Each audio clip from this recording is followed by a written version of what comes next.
Welcome everyone to yet another Tuesday Newsday that Sinzar just described in the pre-episode talk as an exciting week. Let's see what the fuck he means, because I don't know.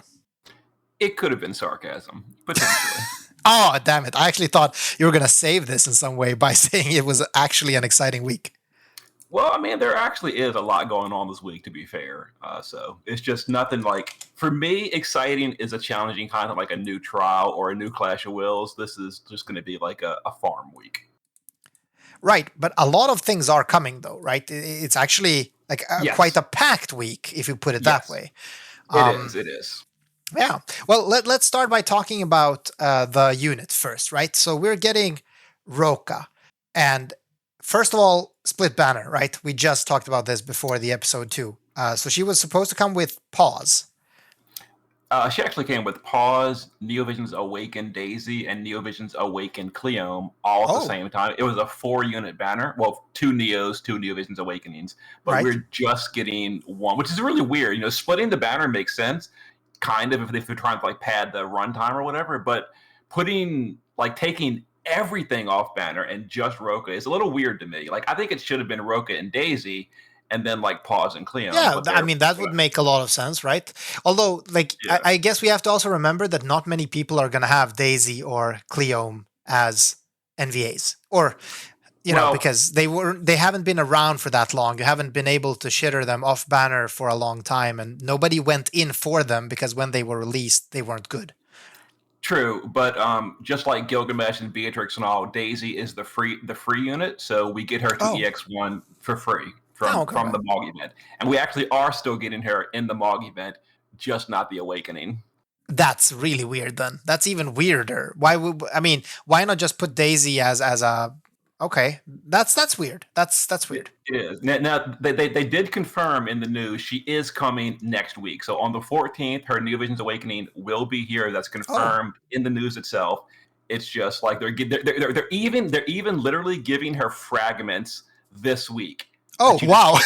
You just can't even use them. But wait, why? I don't get it. Why would, what's the purpose of delaying it then? Like, what's going to happen next week? This is so weird the way they're doing this. I don't know. Unless, well, let's see. Maybe next week is like super empty and we're just getting some NVAs or something. I don't know. That's so weird. Even giving the fragments, that's just strange. It is. But I remember that Roca was the better unit on the banner because I remember you shitting on Paus because I was like, hey, Paus looks actually like a really cool unit. I would like to pull her. And then we were like, no, you would be sad if you pulled her on the Roca banner. Yeah, Paus.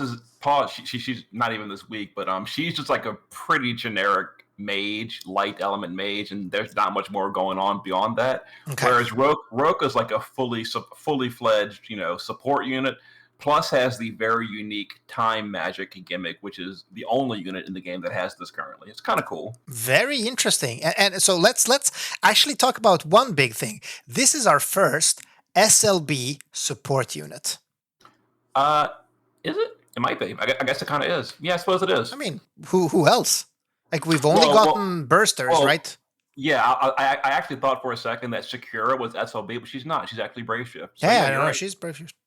So this is our very first SLB support unit, which I think is a very interesting concept when it comes to support units. So I did not like this concept for damage units, but for supports, it's actually interesting because supports now get 2 LBs and they also get autofill when the SLB turn is up.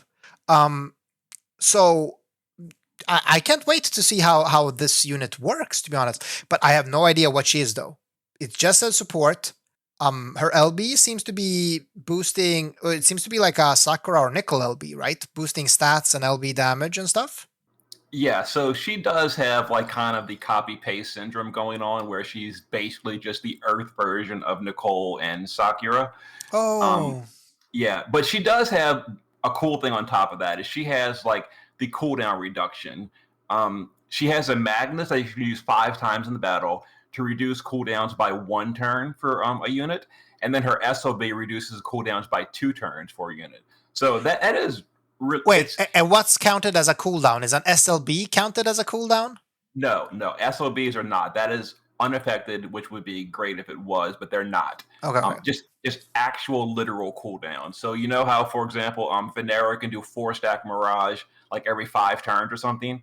Well, you could do that like every 3 turns with Roca on the team, just as a random example. But that's a very interesting. That's very interesting. I'm sure there are many of these abusable CDs out there. Honestly, Not or really.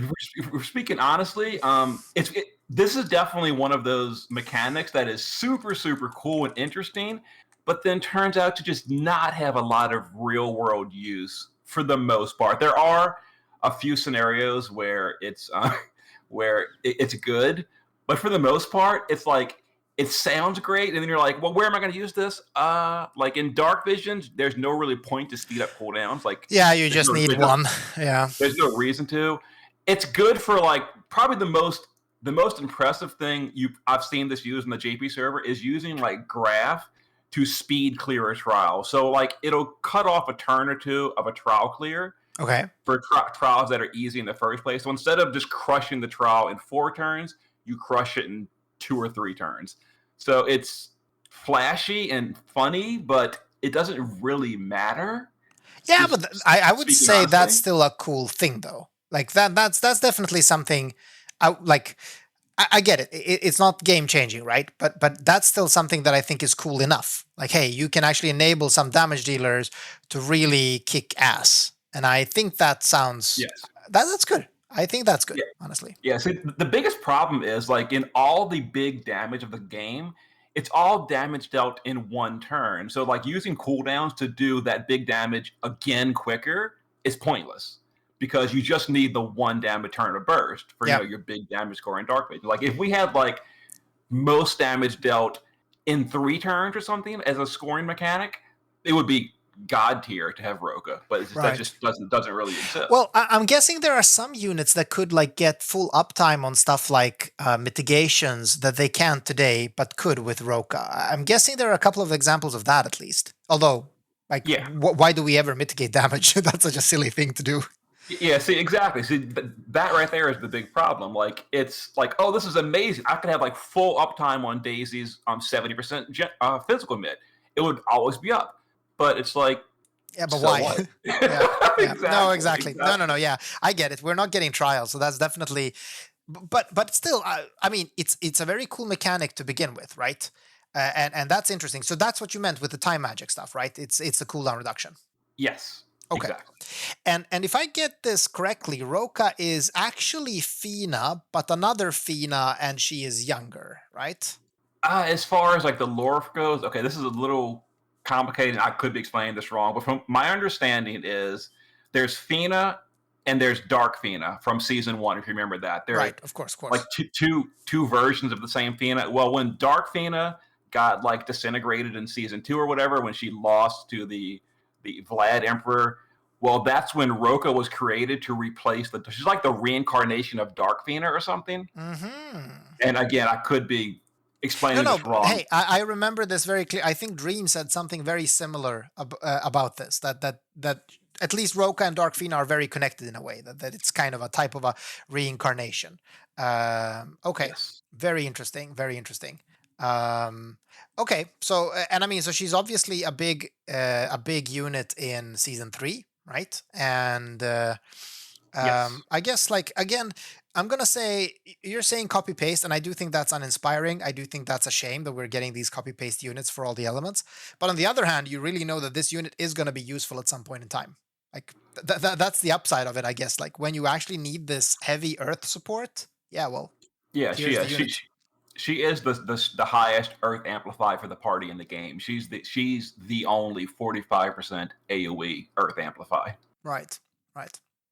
And do we have? Wait, didn't we? Yeah, we have Cyan. What does he have for himself? No, he has higher. He has 50 probably, right?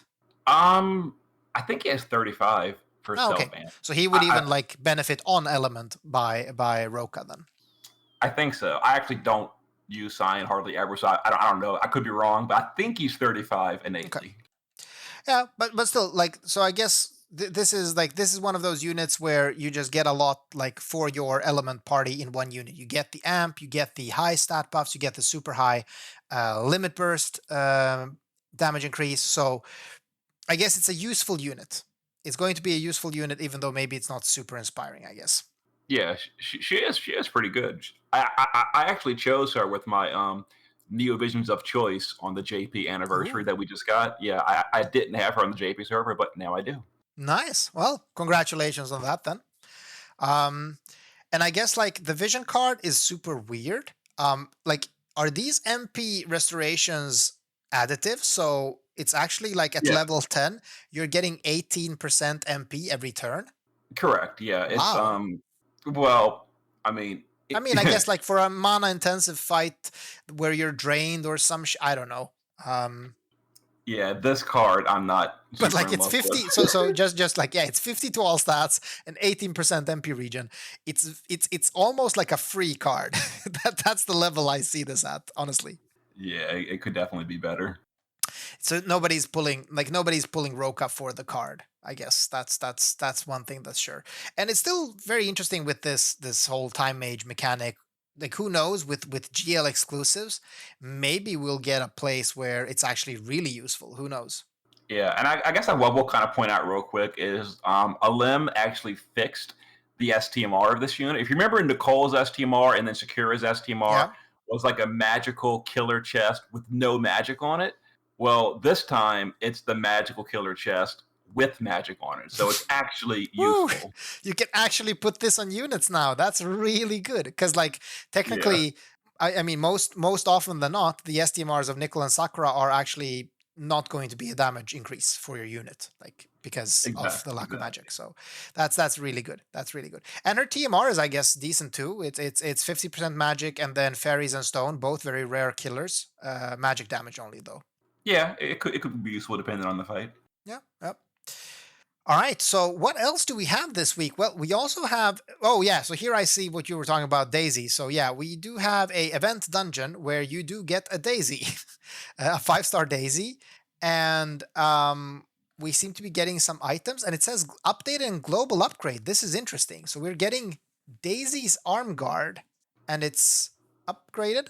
Yeah, it's kind of like Beatrix's sword. You need to do it during the event. It's a limited upgrade, so if you miss it, you just can never upgrade this. So make sure you do it. It becomes a really good accessory.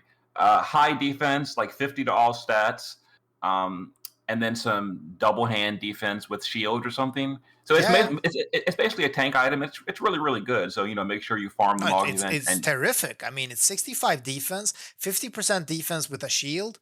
50% equipment defense with a shield, and then 50% to all stats, including defense. So it's I mean, obviously for a physical tank, this is a fantastic Although one thing to point out is the 50% double hand is only for Daisy. The rest is universal. Okay. Well, okay. That's of course lowers the hype a bit, but it's still a very strong. Like, you can definitely put this on your Behemies or your Afmaus or whatever you're using. Oh yeah, for sure. Cool. Okay. So that's an event dungeon, right? So we're just playing this. Like it's 5 levels, and then we're just got everything, right? No, it's a Mog King. You farm it. It's a Mog King. Yeah. Okay. So what are the bonus units? That's interesting to look at, because often we might get some. Oh my god, this is a very weird bonus run.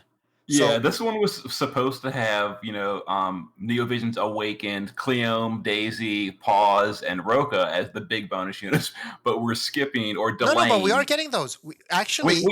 We are, but not this week. No, but we're getting the bonus for them. So 7-star Daisy and 7-star Cleome are actually 200% bonus units. Yeah, they are. Yeah, but they were supposed to be 300% bonuses. Okay, because they're supposed to be on banner. Oh, okay. Now I get it. Yeah, but otherwise you can put in Mazurka. What's the Slacker Mage dude's name? I keep forgetting it.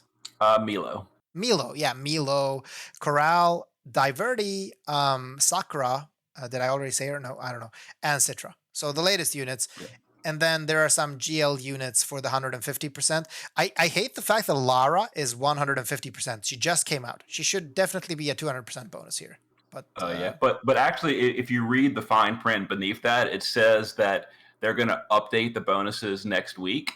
So if you want to just like farm something else this week and wait to do the Mog King next week, you can get more bonus with the new units that are going to be added, as they say. But to be honest, like nobody cares about currency on the Mog King anymore, right? Like because you get that so fast, it's all about the event points, really. Because I don't know, pretty much. like usually you get so much currency anyway, or at least I do. I mean, usually you have many bonus units anyway, and you can buy out the shop quite quickly, I guess. But okay, that's good. And then we are also getting a Tomb Raider event. So again, a lot of things are happening this week already. Like there's the Mog King, there's a Tomb Raider event called Tomb Raider: The Great Pyramid, which seems to be a boss fight. And we seem to be getting some type of accessory. Yeah, we don't actually know what the boss fight is going to be because it's global exclusive. But if I had to guess, I'm going to say you go in there with a friend and kill it on turn 1. Yeah, probably because it's just a mission, so it's not a daily. It's not, and the rewards from it are not amazing. So I would assume like it's not super difficult. If it was difficult, the rewards would be better. But the reward right now is a accessory with 45 to all stats, and then 30% to all stats as well. So I mean, it's not bad, but it's just it's more for new players. I'm assuming that the challenge would be tuned for new players as well. Yeah, definitely. I mean, people, and I understand that Gumi wants people to enjoy, or like everyone should be enjoying a collab, right? You shouldn't be locked out of a collab. So I get that. I get that it's going to be an easy boss. So what more are we getting? Oh, we're getting another Chronicle battle with a Master's Crown. All right.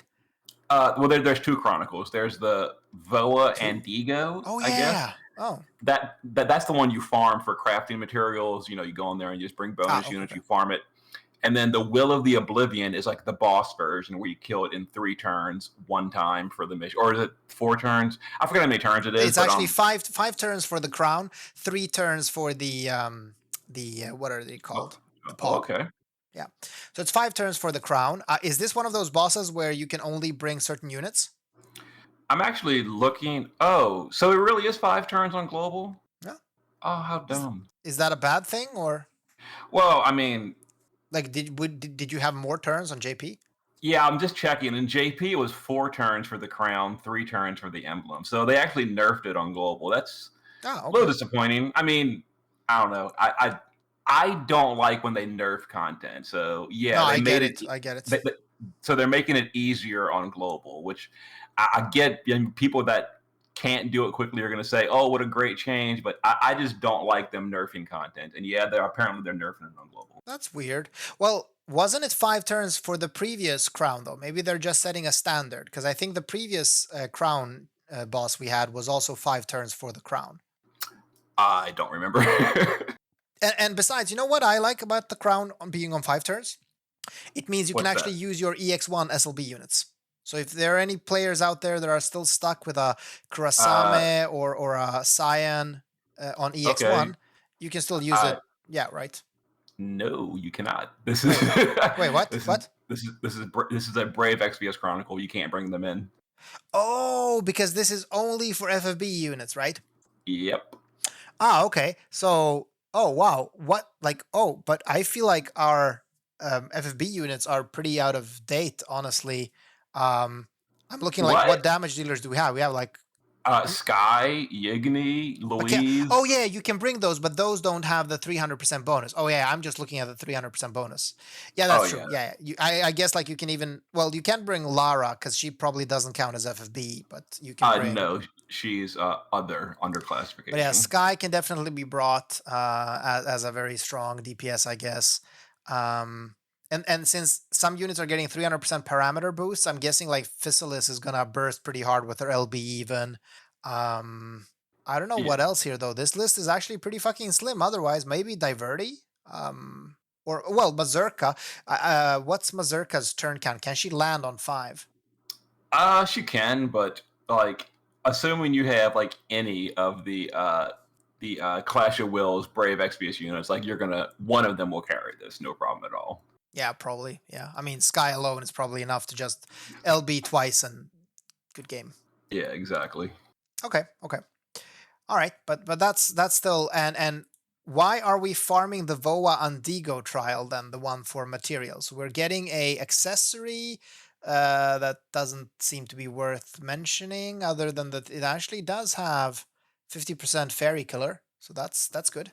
Yeah, these I don't know. They're pretty weak, to be honest here. Yeah, none of these seem to be. Well, they do have. So the of swords and shield script does have physical damage against fairies, and the artist's headdress does have magic damage against fairies. So I mean, they're weak, but I'm pretty sure you might use these. The big problem with the physical accessory is that it has no attack on it. So it's Exactly. Yeah. while the magic accessory actually does have magic 30, so you might actually use this if you need some fairy killer. So there's that. Yeah, it could be useful, I guess.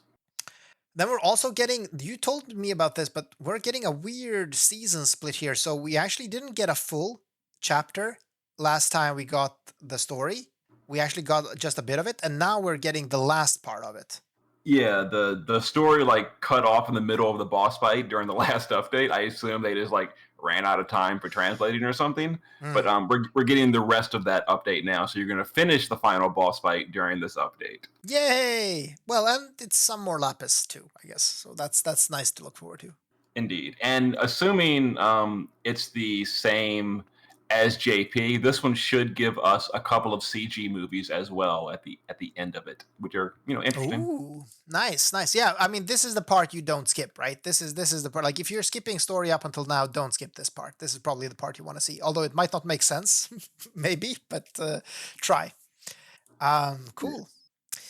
All right, and then I guess we have the thing that most people are very excited about, and that's DV.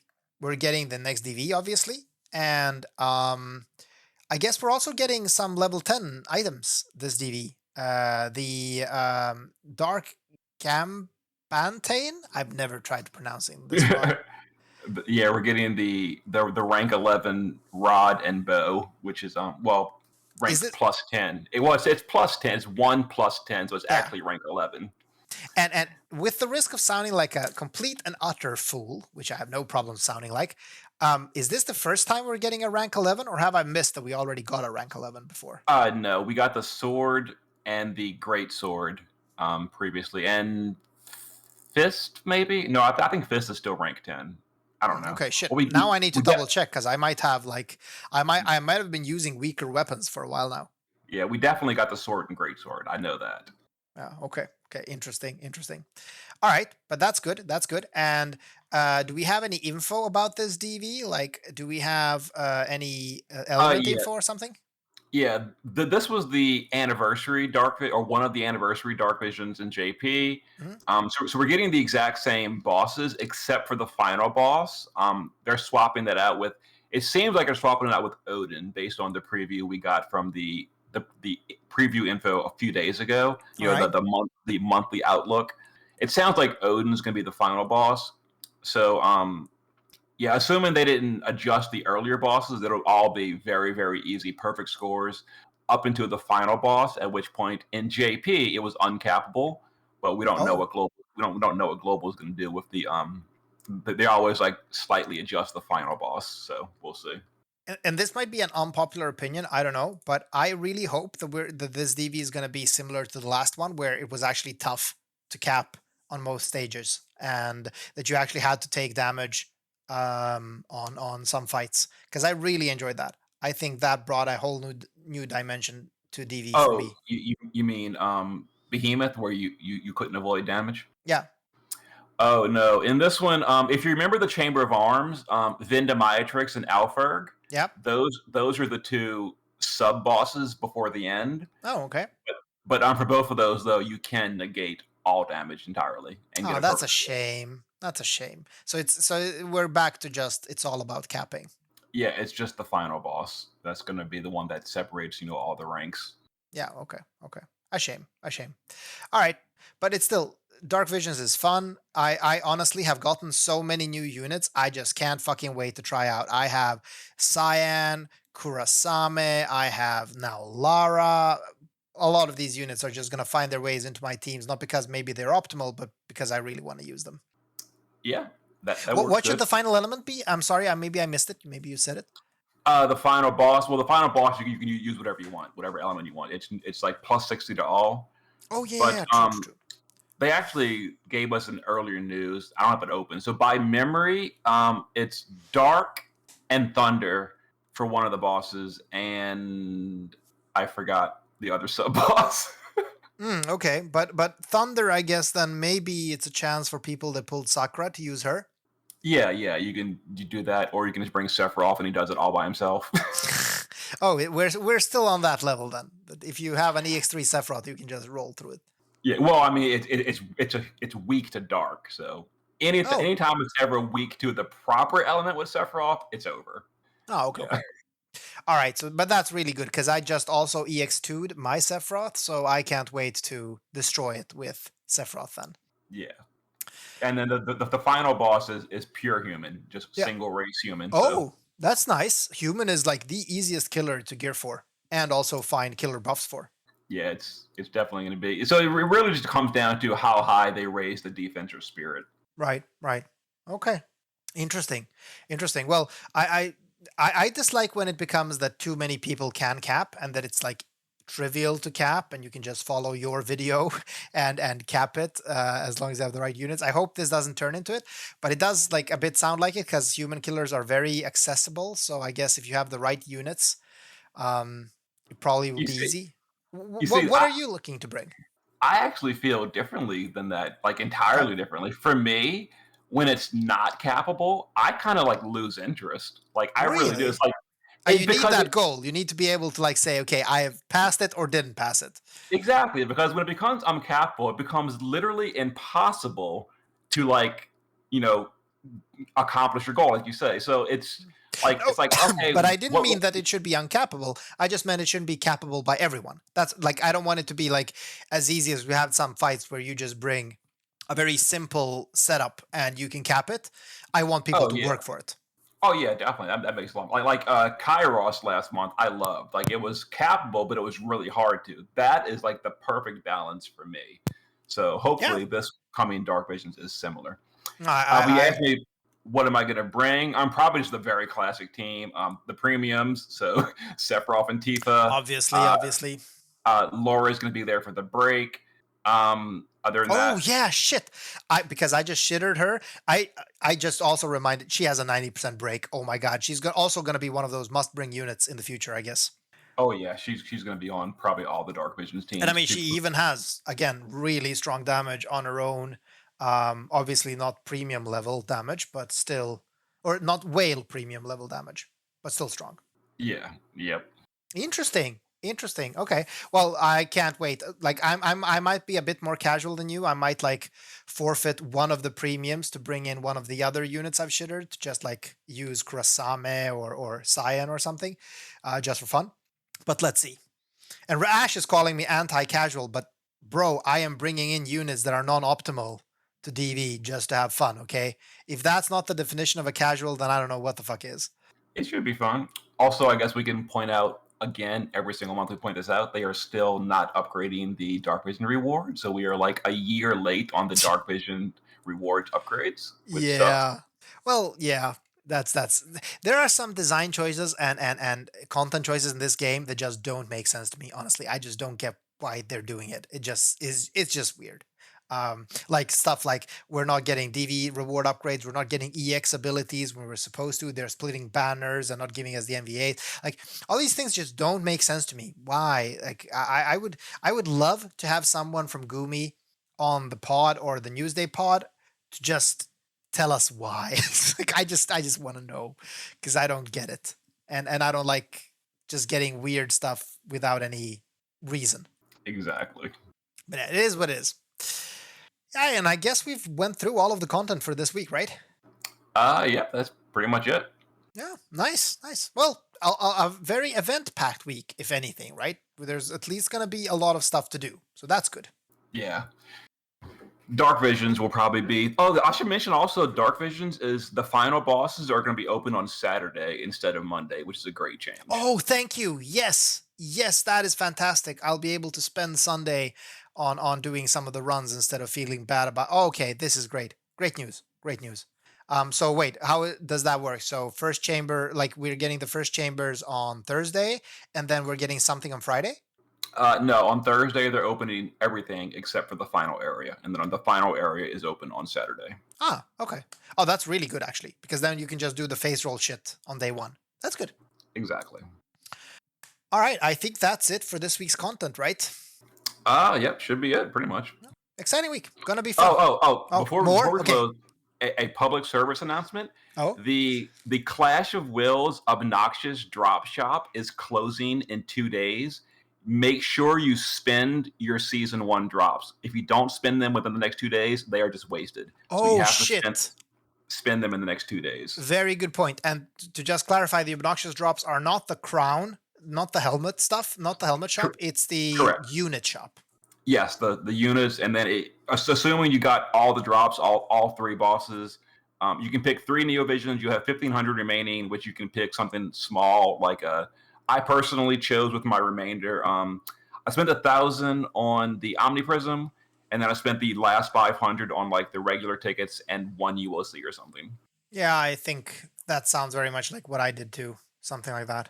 But it's going to be very interesting to see what the next shop has. Like when the next cow comes around to see what units we're going to be buying next time. That's going to be very interesting, actually. Yep. All right. Well, then, let's wrap this up. Thank you, everyone, for chilling. And Sinzar, hey, thank you for saving the Newsday pod, because it could have been just me. And if it was just me, this would have been a shit show. Oh, no. Yeah, no, I mean, it would. Like, I would know nothing. This would be horrible. But I'm happy that at least one person cares enough. Goddamn Dream and Cotton, just, casuals. Maybe next week. Yeah. And yeah, let's not forget that motherfucker Red Ash. He's actually here listening in the chat and he's not contributing. Piece of shit. There we go. All right. Hi, guys. Hey, thanks everyone for chilling and have a fun FFBE week. Talk to you all soon. Later.